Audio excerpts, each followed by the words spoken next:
사도행전 강의에 들어갑니다. 사도행전 전에 우리 혹시 기억하실까요? 예수님께서 그 갈릴리로 내려가 있는 베드로, 그 다음에 요한, 야고보, 그 다음에 7명의 그 제자가, 베드로가 이제 뭐 예수님이 부활하신 건 알고 나타났지만 갈릴리 가 있으라고 하니까 갈릴리에 있다가 아무 일도 없으니까 뭐 하냐 하면은 고기 잡으러 가노라 이러니까 나도 가자 해가지고 7명이 고기 잡으러 갈릴리 바다에 들어갔어요. 그쵸? 이제 이스라엘에서는 갈릴리는 좀 북쪽입니다. 북쪽 쪽에. 옛날에 우리 지도를 좀 봤었는데, 그쵸? 예. 보통은 이제 여기가 유대가 예루살렘이고 이쪽인데, 이 사람들이 여기 있다가 갈릴리로 갔습니다. 갈릴리 가가지고 거기에서 이제 고기 잡으러 가노라 해서 이 갈릴리 바다에서, 갈릴리 호수라 그러죠. 원래 호수죠. 짜지 않으니까 아마 호수인데, 갈릴리 호수에서 이제 고기 잡으러 갔는데, 들어갔는데 고기를 그냥 하나도 못 잡았어요. 못 잡았는데 예수님께서 배 오른편에 던져봐라 이렇게 하니까 고기가 많이 잡혔어요. 그리고 그 숫자를 세니까 굳이 또 숫자를 셌어요. 그러니까 153마리가 잡혔어요. 153마리 잡혔는데 뭐 너무 놀랍죠. 그러고 난 다음에 이제 베드로하고 같이 고기 구운 것도 먹고 예수님께서 떡도 준비하고 이래가지고 그걸 이렇게 드셨어요. 그게 부활 이후입니다. 부활 이후에 그렇게 드셨는데, 그리고 난 다음에 이제 예수님께서 베드로에게, 베드로야 너 정말 나 사랑하느냐 이렇게 물으니까 베드로가 내가 주님을 사랑하는 줄 주께서 잘 아십니다. 그렇게 해서 3번씩이나 물으세요. 3번씩이나. 그러니까 부를 때마다 대답하니까 예수님께서 뭐라 그랬냐면 내 양을 먹이라 그래요. 내 양을 치라, 내 양을 먹이라, 그렇게 얘기를 하게 돼요.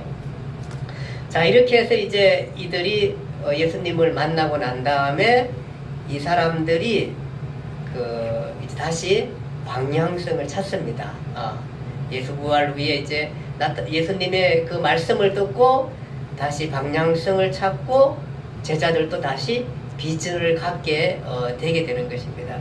근데 이들이 갖고 있는 그 시각, 즉 제자들이 갖고 있는 시각은 여전히 예수님의 시각과 달랐습니다. 무슨 시각이죠?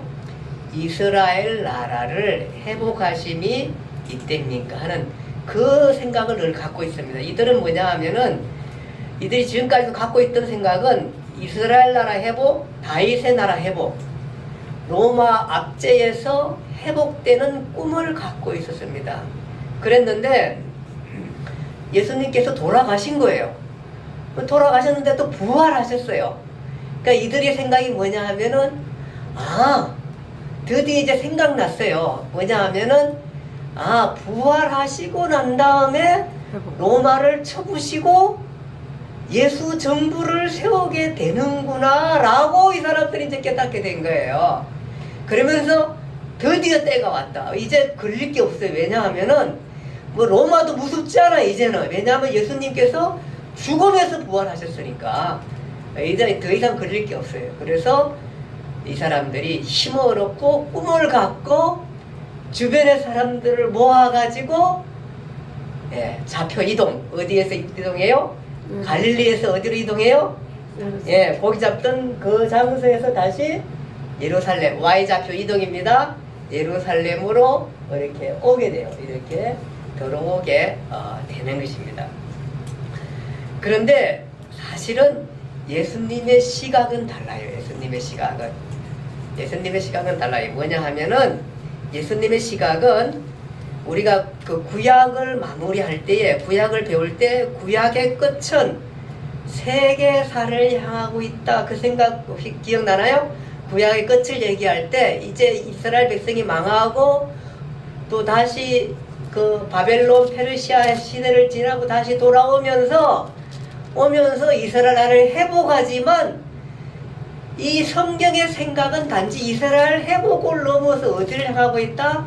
세계사를 향하고 있다. 그 얘기를 했습니다. 그래서 유다 말기 예언서는 이스라엘은 망하지만 열방 세계사 가운데 하나님의 나라가 완성될 것이다. 그 얘기를 하고 있었던 것입니다. 그것이 그것이 메시지였고 또 이사의 예언이 성취되었고 인자가 오셨고 죽음에서 부활하셨고 그 이유는 뭐냐 하면은 세계 열방입니다. 세계 열방. 이제 이스라엘 나라에 묶여 있을 이유가 없는 것입니다. 세계 열방인 거예요. 그 생각을 예수님은 하고 있고 거기에 대한 생각을 갖고 있는데 이들과 굉장히 다른 거예요. 그래서 유대인 제자들은 예수님의 제자들은 이스라엘 즉 국가적인 소망을 갖고 있었지만 예수님의 생각은 어디냐면 예수님과 성경의 해석은 바로 뭐냐 하면은 세계사, 인류, 민족 구원, 인류 구원 즉 만백성, 모든 족속에 대한 구원의 생각을 갖고 있었던 것입니다. 그것이 다른 것입니다. 자, 이것은 사실은 성경의 생각도 맞습니다. 성경의 생각이 뭐냐 하면은 이스라엘 민족을 부르시고 난 다음에 누구의 아브라함을 부르고 난 다음에 아브라함을 통해서 뭐라 그러냐면 창세기 12장에 아브라함 너의 민족 즉 유대 민족을 통해서 세계 모든 민족이 뭐를 받을 것이라? 복을 받을 것이라고 했던 메시지와도 하나도 틀린 게 없는 것입니다. 그 얘기를 하고 있는 것입니다. 자, 오늘 그 교재 몇 페이지냐면은 104쪽입니다. 104쪽. 사복음서와 사도행전을 읽는 누가의 시각입니다. 누가의 시각. 그 전에 우리가 조금 여기 잠깐 이 부분을 설명을 좀 드리고 갈게요. 오늘 사도행전이니까요. 자, 사도행전은 자 이제부터 예수님께 부활 이후에 뭐가 세워지냐면은 예루살렘 교회가 세워집니다. 오늘은 이제 그 예루살렘 교회가 세워지는 걸 하고요. 이것이 누구의 사역이냐면 주로 베드로 중심의 사역입니다. 베드로 중심의 사역. 그 다음에 이제 그 후에 여기서부터는 바울 사역입니다. 바울 사역. 바울 사역이 1차, 2차, 3차 선교 여행입니다. 그것이 지금의 어디냐 하면은 터키 지역입니다. 터키 지역 선교했던 것들이 1차, 2차, 3차 사역. 그 다음에 바울 투옥, 1차 투옥되고 훈련하고 4차 사역하고 2차 투옥되는 과정까지가 사도행전의 내용인 것입니다. 사도행전 내용.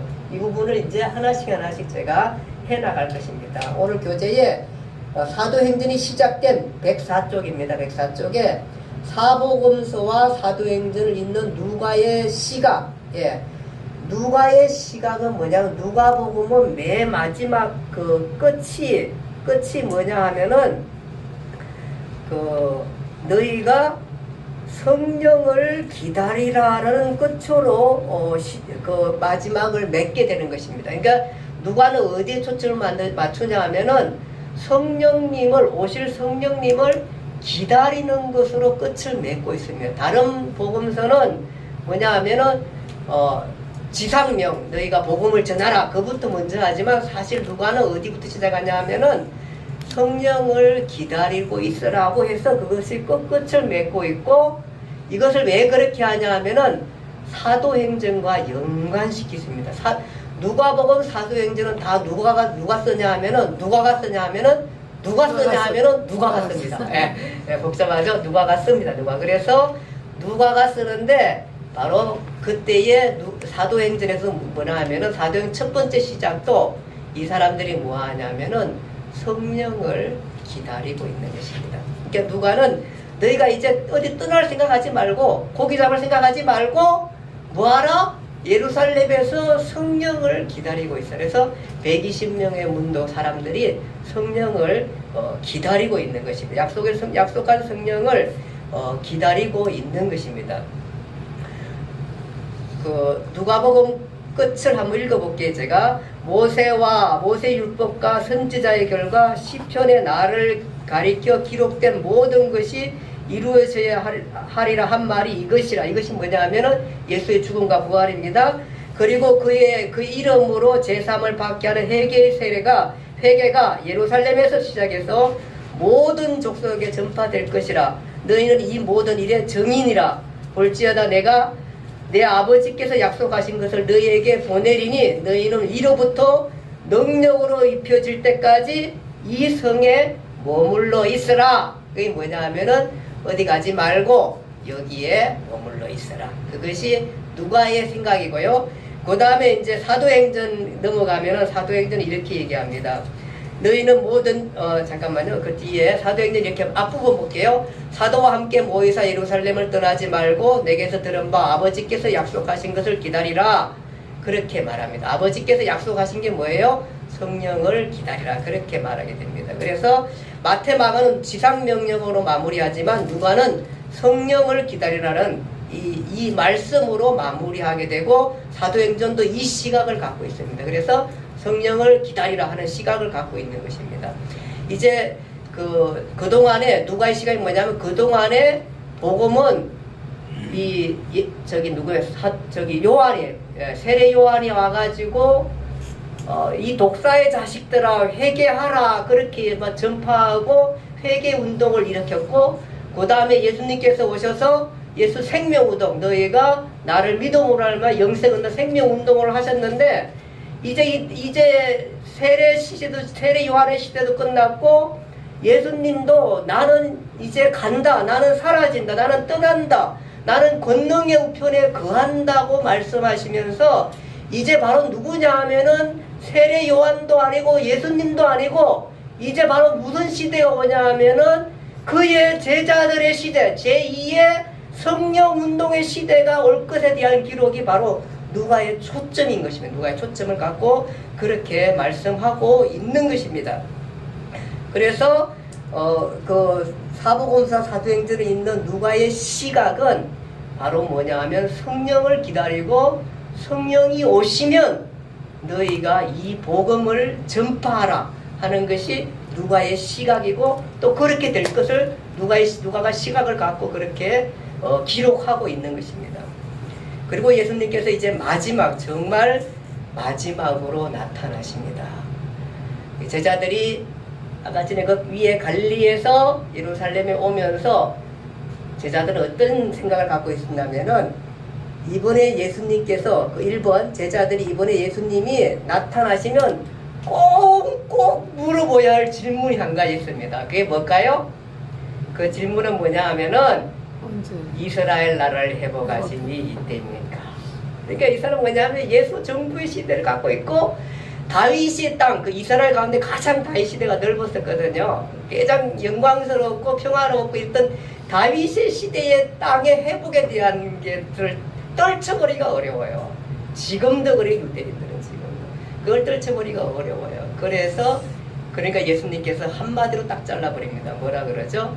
때와 기한은 아버지께 두시나니 아니 무시하면 때와 기한은 아버지께 있나니 너희는 성령이 임하시면은 예루살렘 온 유대와 사마리아와 땅 끝까지 이르러 내 증인되라. 때와 시기를 찾지 말라. 내 증인되라. 그 얘기를 하시게 되는 것이 그것이 꼭 물어보는 질문이 바로 그것이고 예수님께서는 너희가 성령이 임하시면 복음 전파자가 되라. 이 말을 전도자라. 인류를 향한 구원의 메시지를 꼭 전해주려는 것이 바로 예수님께서 부탁하신 말씀인 것입니다.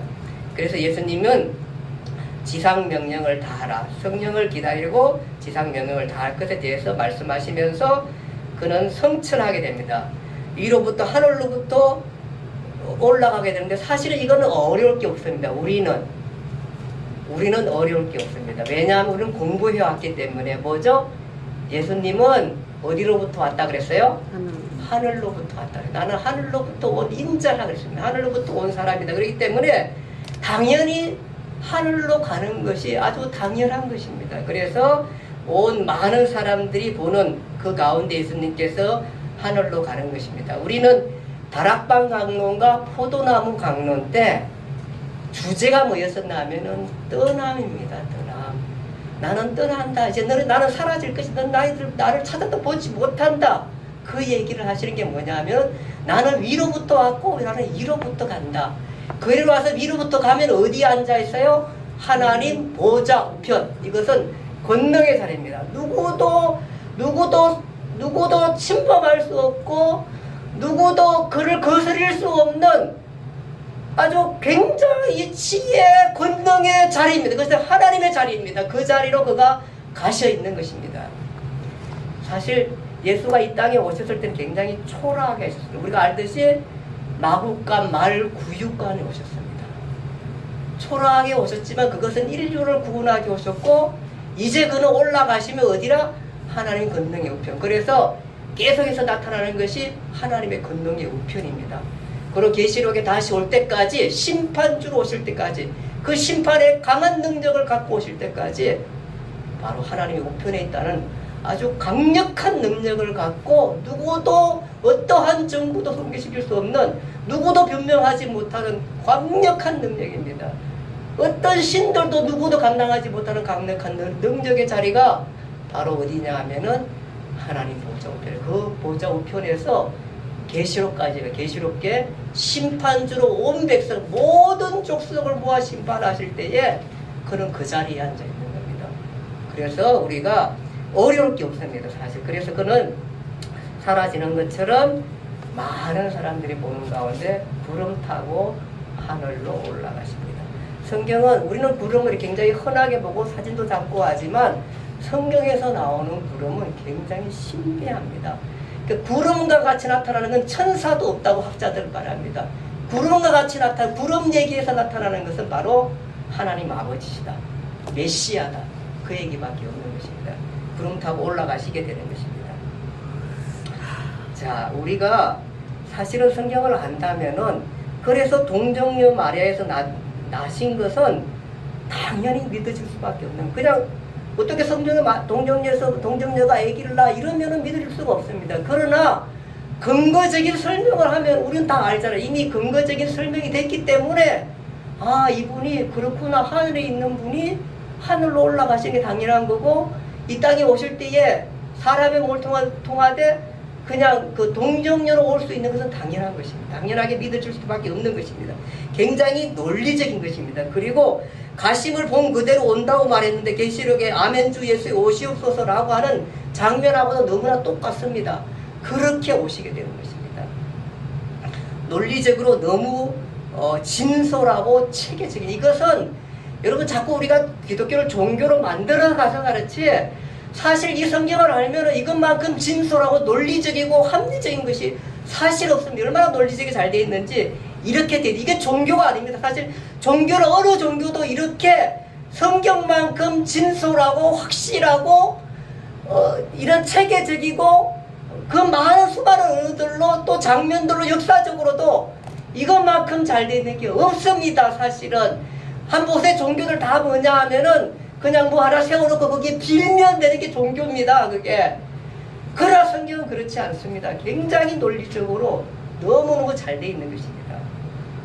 나는 거다. 그래서 나는 I am he. 내가 바로 메시아고 내가 아버지와 같다는 논리적으로 정확한 얘기를 그가 하시게 되는 것입니다. 자, 우리 교재 105페이지 한번 읽어볼게요. 그 105페이지요. 다 같이 읽어봅시다. 누가 한번 읽어주세요. 다 같이 함께 읽어봅시다. 읽어주세요. 드디어 예수님이 성취하셨습니다. 이제는 더 이상 나타나지 않으십니다. 이제는 이제 기다립니다. 마가의 다락방. 120문도, 120명의 그 교인들이 거기서 기다리며 오직 기도하며 성령을 기다리고 있는 것입니다. 그런데 이제 이때에 베드로가 예루살렘 교회가 이때 생겨나고, 그래 베드로가 뭐 하냐 하면은 거기서 기도하고 있는 가운데 문득 생각하는 게 뭐냐 하면은, 이 베드로가 이제 무식한 고기 잡는 베드로가 아니에요. 갈릴리 바다에서 고깃값만 계산하면서 만족하며 살아가는 사람이 아니에요. 이 사람은 그렇게 세웠지만 그리스도를 통해서 이제 많은 것들을 알게 되었습니다. 그러면서 얼마나 번뜩이는 생각으로 12제자. 그래, 우리 민족은 12지파였어. 예수님은 12제자를 세웠어. 근데 한 사람 누구죠? 가룟 유다. 가룟 유다가 예수님을 부말하고 팔고 나갔다가 자살해서 죽었어.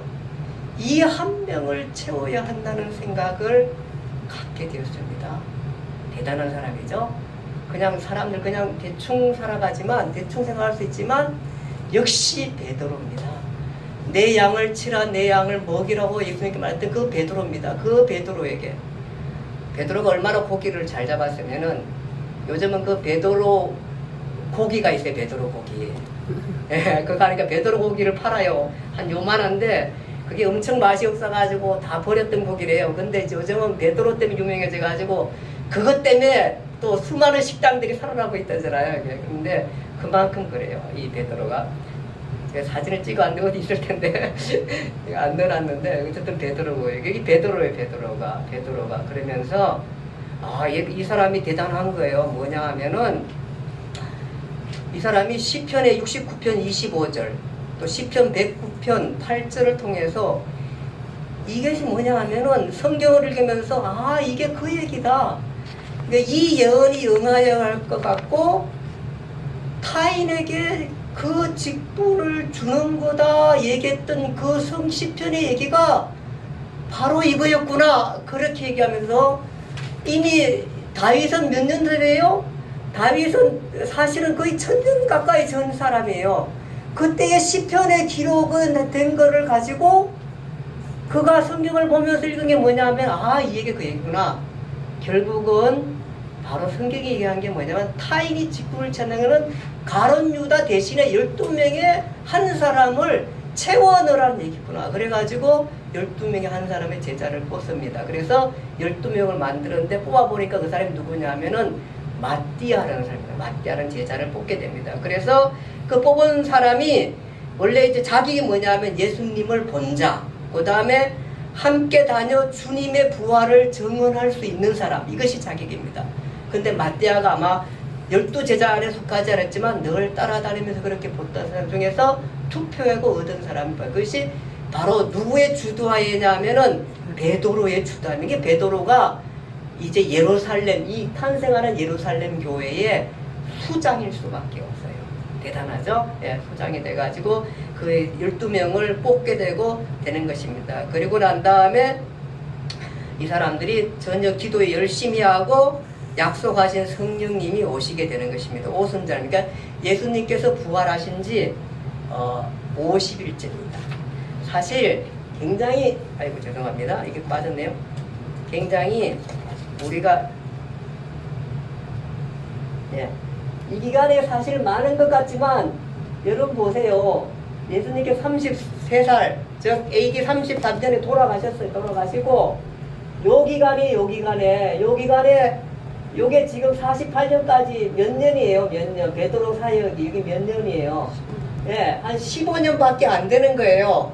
이 사이에 아니 뭐 예수님이 그 부활하지 않은 것을 가지고 시체도 다 있고 아니면 시체를 누가 어디입니까? 이 갈리 바다에다가 큰 돌 가지고 빠뜨려 놓고 난 다음에 예수님 부활했다고 얘기하고 부활이 나타났다 막 이 사람 몇 사람이 얘기했다 그래가지고 이 예루살렘을 뒤집을 수는 없어요.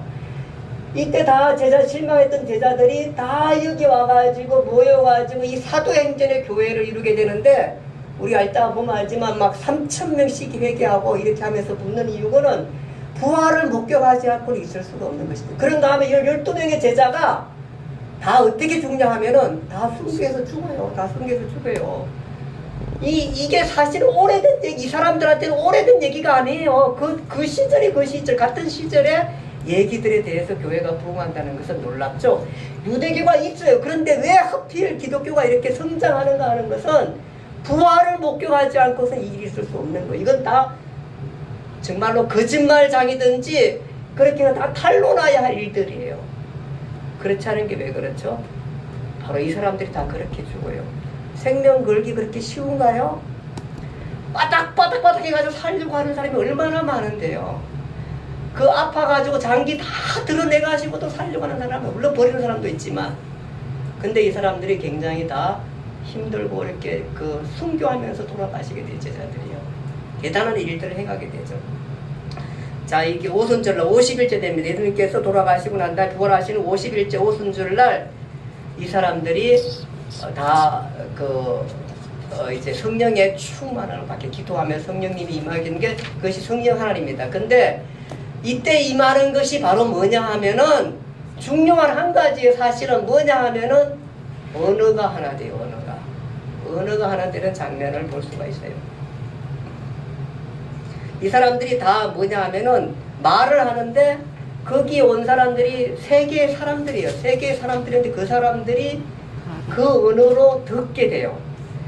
이번에 이스라엘 갔었을 때에 이게 왜 이스라엘과 요르단을 넘어가려면 그쪽에는 굉장히 이렇게 아주 하도 저기가 사고가 잘 나니까 저기를 해요. 아주 검열이 굉장히 심해요. 막 까다롭게. 사실 요르단에서 우리가 이스라엘 넘어오는데 그 넘어오는 그걸 뭐라 그럽니까?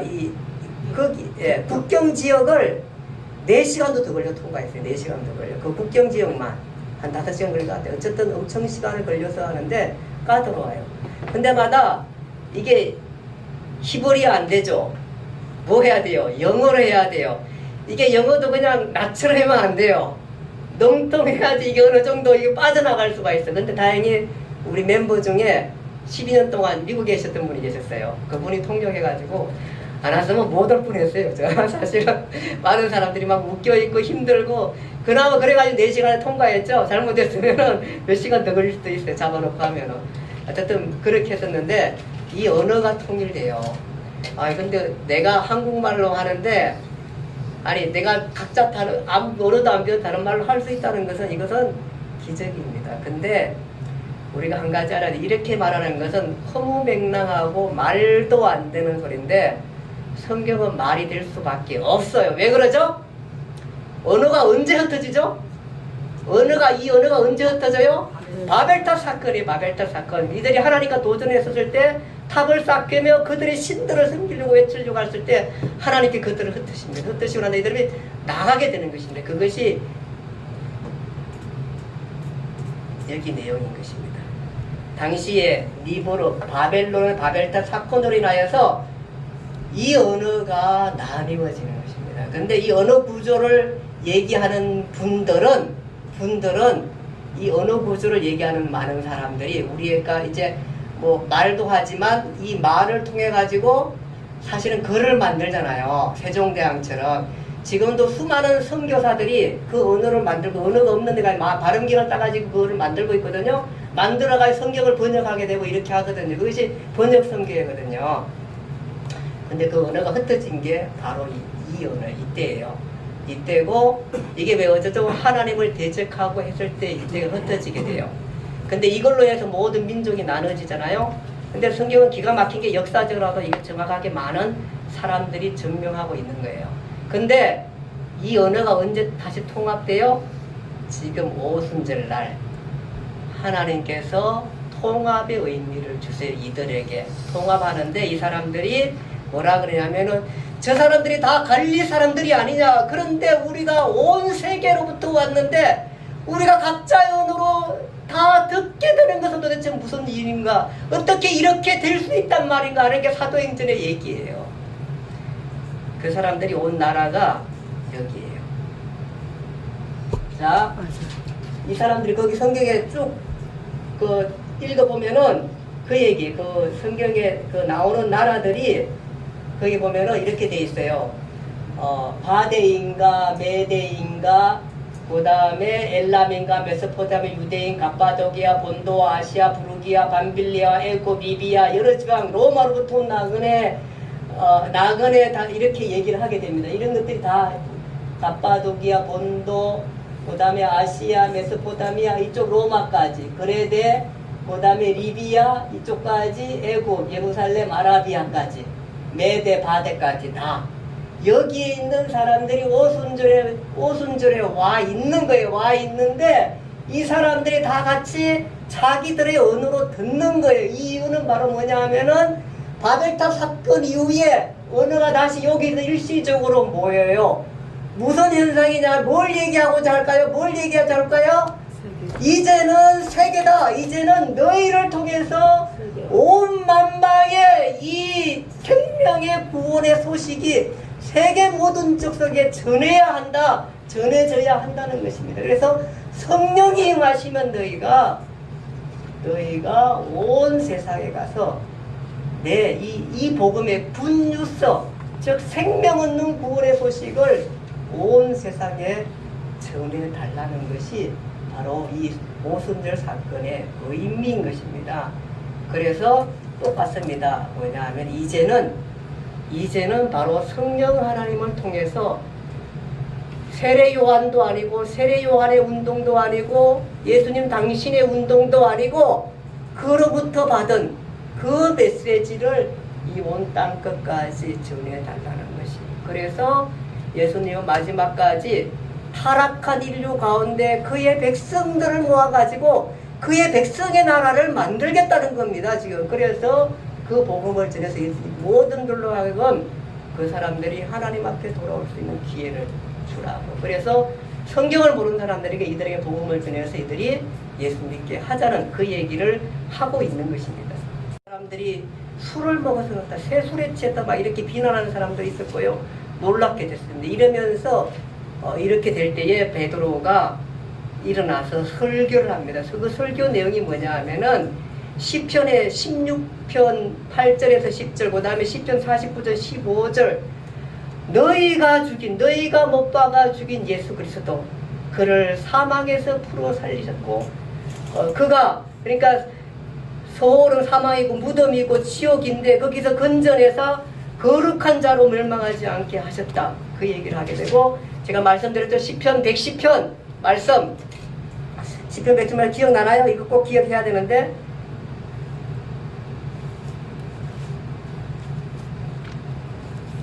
시편 110편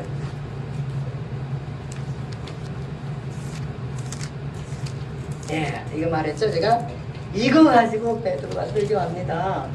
다윗이 언제 사람이라? 예수님 오시기는 1000년 전의 사람이라. 다윗이 뭐냐면 주께서, 여호와께서 내 주 다윗의 주 그리스도께 말씀하셨다. 내가 여호와가 내 원수 그리스도의 원수를, 내 그리스도의 원수가 뭐예요? 사단, 마귀 원수를 내 원수 그리스도의 발 아래 그가 밟고 있을 때까지 내 여호와 우편, 권능의 우편. 지금 뭐예요? 지금 왜 제가 왕성하고 제가 더 이기고 제가 사실은 선하게 사는 거 더 왕성하냐 하면은 아직도 누구야? 내 원수가 지금 여기까지 있습니다. 있지만 여호와 우편에 앉아서 있으라 할 때까지, 그때까지 다윗이 그리스도를 주라 하셨으니 앉아 있으라 하셨도다. 다윗이 그리스도를 주라 하셨지 그의 자손이 되겠느냐, 이 설교를 하는 것입니다. 그러니까 여가 바로 누구냐 하면은 그 시편의 얘기가 뭐냐면 너희가 십자가에 못 박은 이 예수를 하나님이 주와 그리스도가 되게 하셨느니라, 이렇게 말하는 거예요. 그러니까 너희가 십자가에 못 박은 이 예수를 하나님이 주와 그리스도가 되게 하셨다, 구원자가 되게 하셨다, 그 얘기라는 것입니다. 다윗은 예수님 오시기 전에 1000년 전의 사람인데 오실 예수 그리스도를 향해서 뭐라 그러냐면 내 주라고 했다. 내 주 주님이라고 그랬다. 다윗이 그리스도를 주로 하였는데 어찌 그의 자손이 되게, 그 얘기를 하게 되는 것입니다. 놀랍죠? 성경이 이렇게 놀라운 거예요. 그냥 있는 게 아닙니다.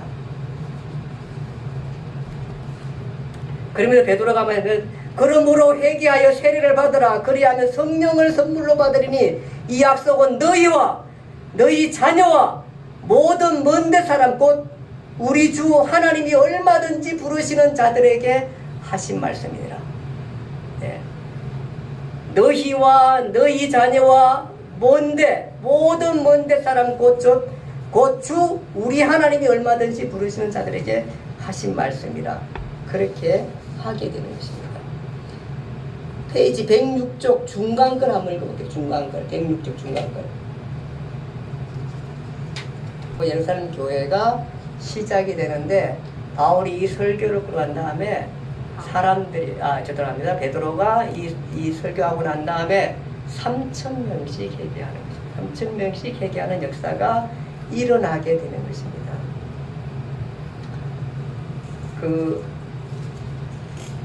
그렇게 해서 예루살렘 교회가 탄생하게 됩니다. 탄생하게 되는데요. 3000명이 세례받고 또 사도들에게 교육을 받고 서로 교제하고 성찬하며 예수 사건을 기억하고 기도에 힘쓰고 사도들을 통해 놀라운 일과 표적이 일어나고 물건을 공동으로 소유하고 성전에 모이고 집집 돌아가면서 예배 모임을 갖게 되는 것입니다. 여러분, 인간 대단한 것 같지만 사실은 인간 아무 희망 없습니다. 정말 늘 얘기하지만 아무 희망 없습니다. 내가 아프고 병들어 보면은 그거만큼 초라하고 인생 없습니다. 죽음 앞에 뒀었을 때에 아무런 소망 없습니다. 누구의 위로도 위로받을 수가 없는 것입니다. 그것이 인생입니다. 그래서 제가 늘 얘기하잖아요. 이 강단에 꽂혀있는 꽃을 가끔 좀 꺾어놓은 거 좋겠네요. 설교할 때. 강단에 꽂혀있는 꽃 보면은 예쁘고 좋습니다. 어저께도 제가 다른 교회 잠깐 갔더니 꽃을 이렇게 여기다 해놨더라고. 근데 너무 이쁘더라고. 근데 아이고 쟤도 또 한 2주 지나면은 시들어가네. 그게 내 인생입니다. 내 인생입니다. 왜 그렇죠? 원나무와 꺾어진 꽃이기 때문에 원나무 원가지와 꺾어져 있어 갖다 놨기 때문에 그는 시들어갑니다. 원가지에 붙어 있어야 온전한 생명인 것입니다. 주님은 나는 포도나무요 너희는 가지라 그랬습니다. 그리스도와 함께 붙어 있을 때 우리에게 유일한 소망을 갖습니다. 정말 유일한 소망을 갖습니다. 저도 다 생활하고 또 살다가 어떨 땐 또 죄도 짓고 생각도 잘못하기도 하고 실수도 하고 넘어지기도 하고 합니다. 근데도 소망을 갖는 것은 뭐냐 하면은 그리스도가 살아계셨고 그를 붙들고 그와 그의 같이 붙어 있어서 내가 그나마 희망을 갖고 살아가게 되는 것입니다. 김명수 권사님이 아프다 그래가 마음이 아픈데 저도 속이 아파가지고 너무 지금 힘들어요 사실은. 근데 지금 조금 괜찮아진 것 같긴 한데 그럴 때마다 주님 너무 힘들고 그렇습니다. 그래도 내가 당신이 계시기에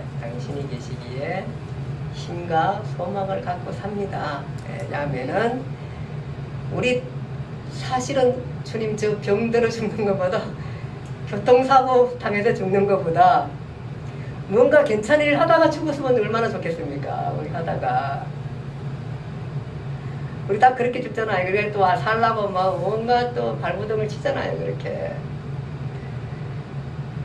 근데 사실 우리가 몸 잘 가꿔야 돼. 건강하게 잘 가꿔야 되고 하나님 지혜 주셔서 지혜롭게 해가지고 좋은 거 먹기도 하고 또 운동도 하고 자기 몸들을 살펴야 하는 건 당연한 겁니다. 그러나 우리는 어차피 이 땅을 살다가 죽고요. 그러니까 우리가 그런 믿음 갖고 생활을 해야 하는 것입니다. 그래서 제가 이스라엘 가면서 느낀 게 갔다 오면서 정말로 그 역사적인 현장 아닙니까? 역사적 현장이 많이 달라져 있다 할지라도 성경의 그 구석구석들을 보면서 어떻게 이걸 보고도 예수님을 안 믿을 수 있는가를 그 안 믿을 수 있다는 게 기적 같았어요. 그 안 믿을 수 있다는 게 정말로 기적 같아. 어떻게 이 복음을 듣고도 예수를 안 믿는다는 게 당연시 되는가 하는 생각을 하게 됩니다. 그러면서 들어오는 게 뭐냐면 지병들이에요. 지명들을 그냥 막 넘어가잖아요. 지금 한 번 갔다 하면서 도왔던 게 뭐냐 하면은 어디 하면 이게 어디 지변이지? 그치 이때 예수님 뭐 했지? 뭐 해서 그랬지? 이런 것들 그 다음에 뭐 모세가 여기 있었고 그 다음에 선지자들이 누가 여기 있었고 엘리야가 있었고 무슨 이런 것들 지명이 막 허상이었는데 그게 와닿는 게 너무 좋습니다. 그래서 빡세게 돌아다니면서 정말로 공부하러 갔었는데 정말 공부했어요. 난 정말 공부했어요. 정말로 공부하러 갔는데 어쨌든 간에 그런 생각이 들어서 힘들고 그러면서 또 이런 생각이 듭니다. 이러다가 이렇게 해서 우리 돌아가지 못하고 죽는 거 아닌가 이래고 지역이 굉장히 좀 이렇게 그 사람들은 평안한데 외부에 간 사람은 늘 불안해요. 거기가 왜냐하면은 이렇게 뭐 핸드폰에 계속 떠요.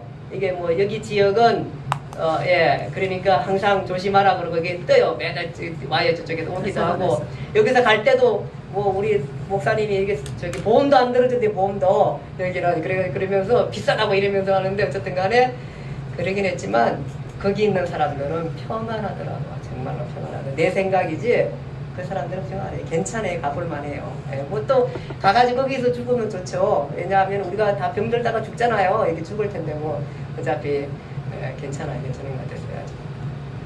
어쨌든 그리스도가 구성한 나라 즉 사람은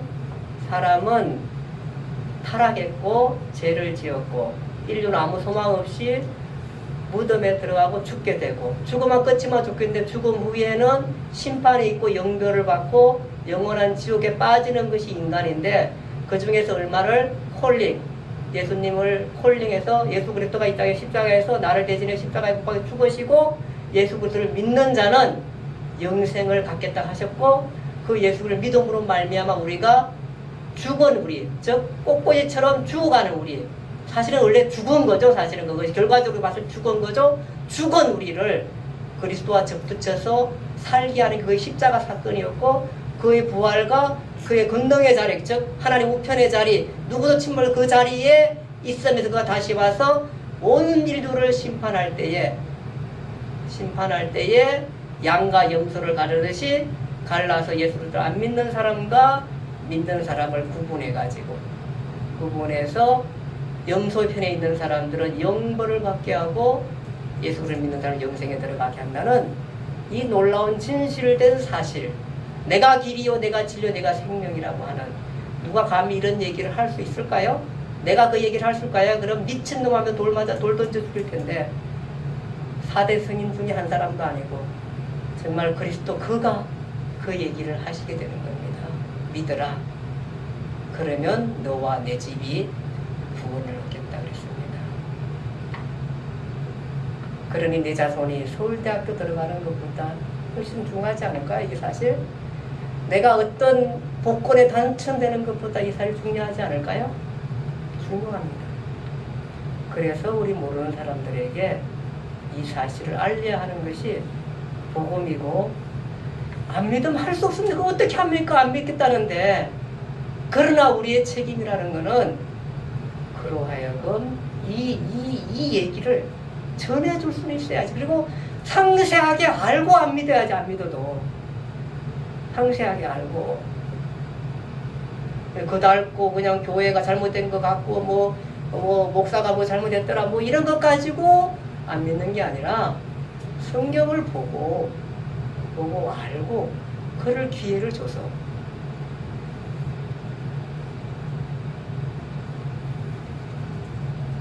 오늘 여러분과 저에게 이 성경의 역사를 통해서 그런 구원의 역사가 있기를 바라고, 이제 다음은 조금 더 하고 또 사도 바울 얘기를 좀 더 이렇게 해나가면서 할 때 아마 놀라운 일들이 정말 이거였구나 하는 것들을 보게 될 것입니다. 그런 구원의 역사가 여러분과 저의 삶 가운데 있기를 간절히 바랍니다. 기도하겠습니다. 하나님 아버지 은혜와 사랑을 감사합니다.